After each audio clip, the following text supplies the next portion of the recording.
The Beatles, Paris, France, January 1964. And an Armed Forces Network radio correspondent. Central European time is 5 o'clock. The Beatles were set to win the hearts and minds of the world.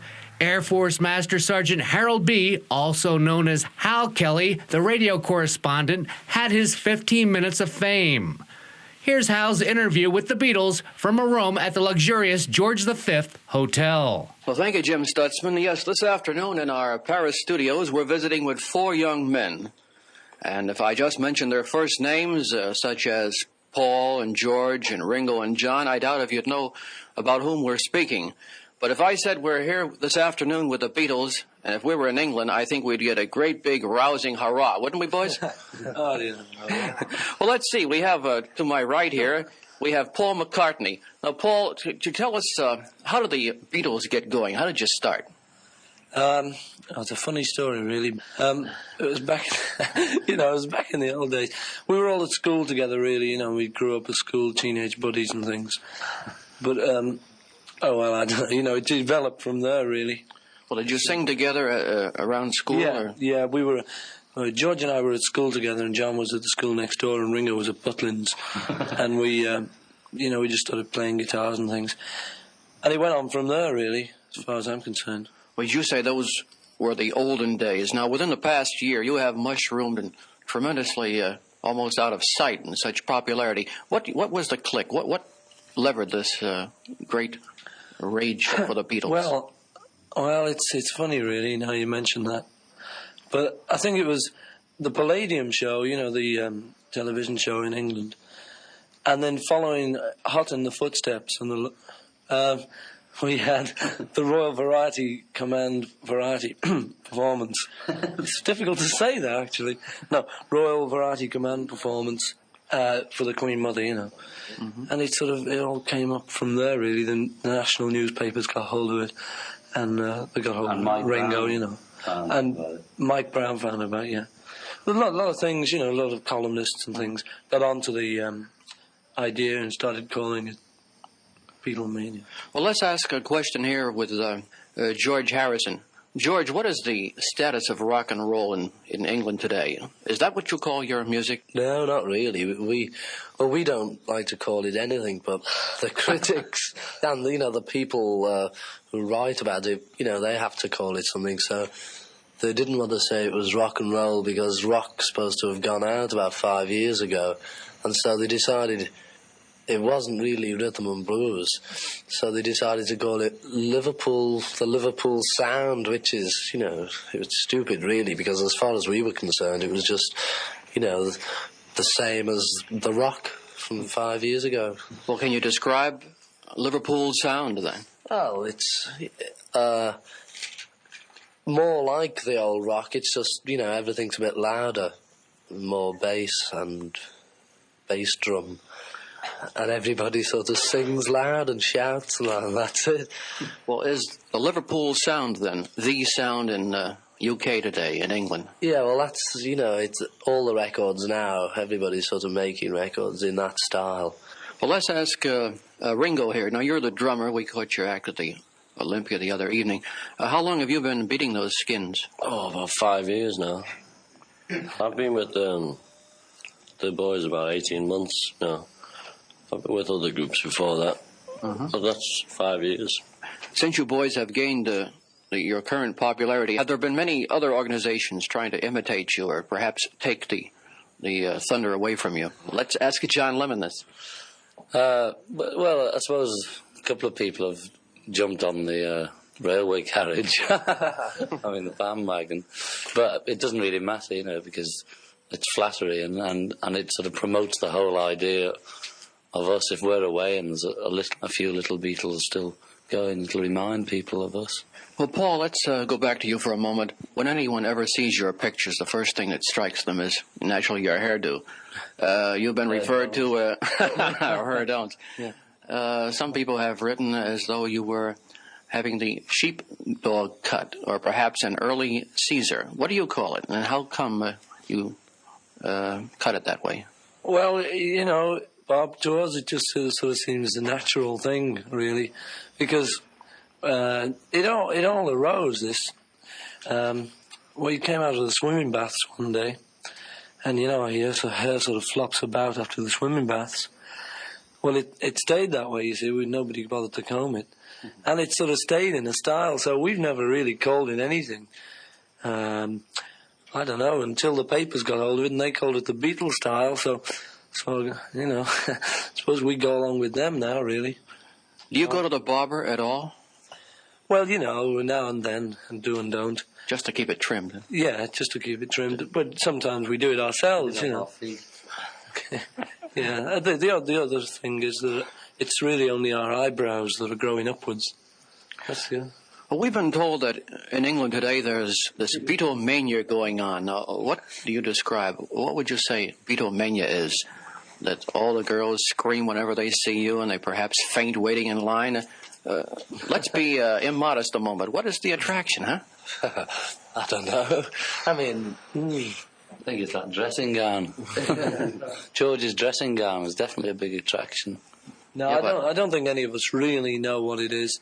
We've been asked this question an awful lot of times, but we've never been able to come up with an answer yet, because I think it's a collection of so many different things, like happening to be there at the right time, at the right moment, at the wrong face.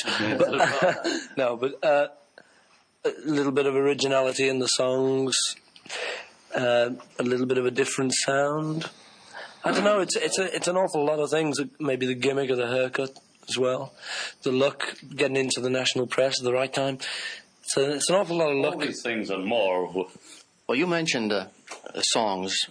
Now, I understand you boys write your own material? John and I write them. This is Paul speaking. John and I write. Paul, yes. Well, how do you think of an idea? Do you get together regularly, or an idea pops in your mind, you say, let's sit down and do it?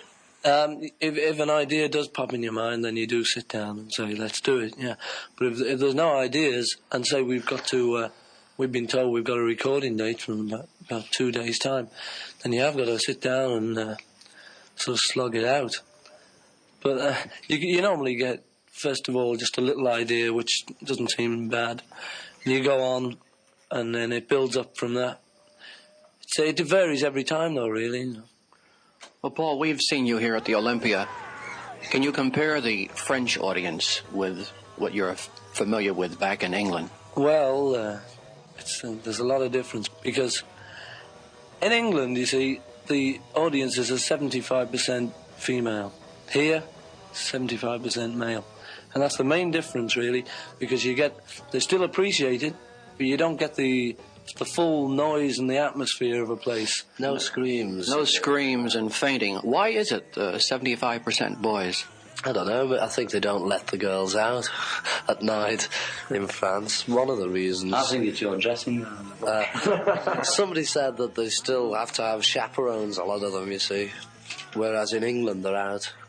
You know, and the boys, like... Yeah, and... it's funny, it's the same in Germany. All the boys, you know, like the rock, and it's usually the same on the continent. I don't really know why. Well, Paul, we see the I Want to Hold Your Hand as #1 on the hit parade, and we have a copy of it here right now. So let's sit back for a moment and listen to it. How did you come to write that, I Want to Hold Your Hand? Let's see. We were told, this was one of the songs that we were told we definitely had to get down to it. We had to get working. So we went and we found, it was an old disused house that we found. We were just sort of walking along with it. We just thought we've got to really get this song going. So we got down in the basement of this disused house, and there was an old sort of piano there. It wasn't really disused, the house, there was sort of rooms to let. We found this old piano, and we started banging away there. And we stayed there. And there was a little old organ there too. So we were just having this sort of informal jam session down there, and we started banging away. And suddenly, just a little bit came to us. I think it was just sort of the catch line. And so we started working on it from there, and we got our pens and paper out, and we just wrote the lyrics down. And eventually, we had some sort of a song. So we went back and we played it over to our recording manager. And he seemed to like it, so we recorded it the next day. Do all your songs have a basic theme or story or message? No. Well, that's a quick That one. was a quick answer. Well, that was, they don't. But there's one thing that nearly always seems to run through our songs. People always point it out to us. That's the I and you and me always seems to be in the title. You know, I want to hold your hand. She loves you and love me do and things like this.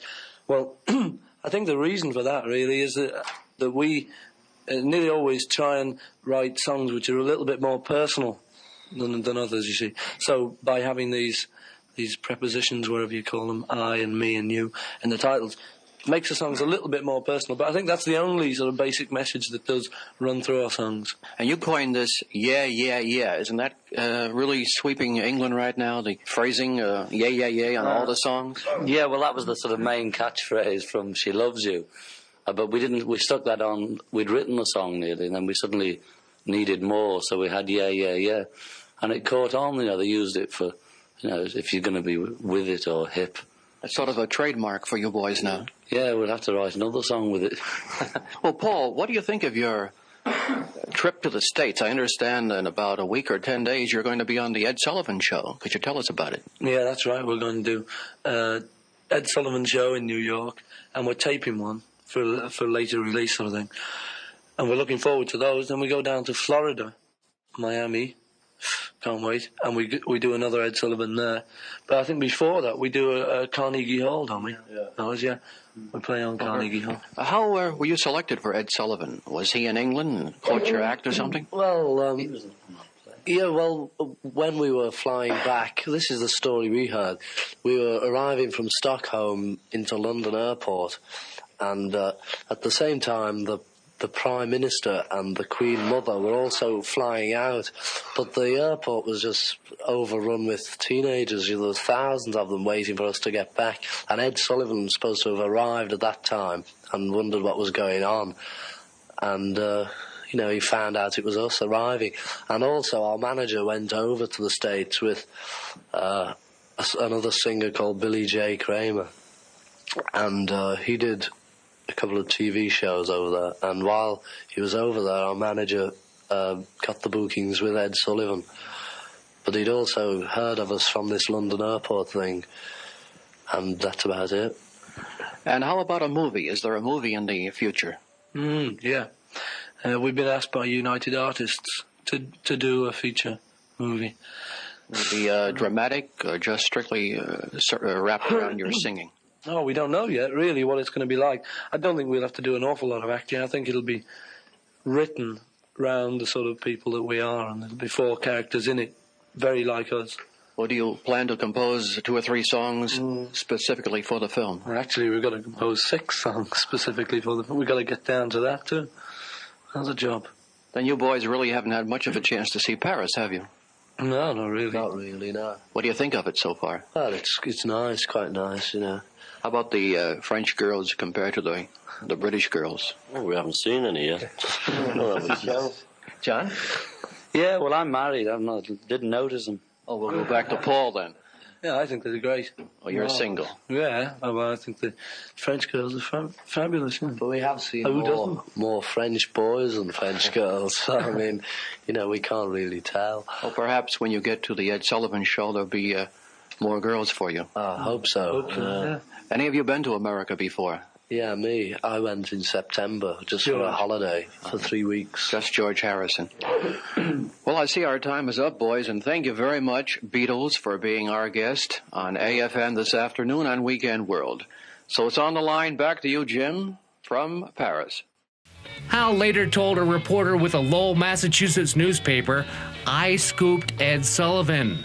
I had called their agent to ask for an interview. He told me, look, you can come over, but I think they're going to pull your leg. You won't get much from them."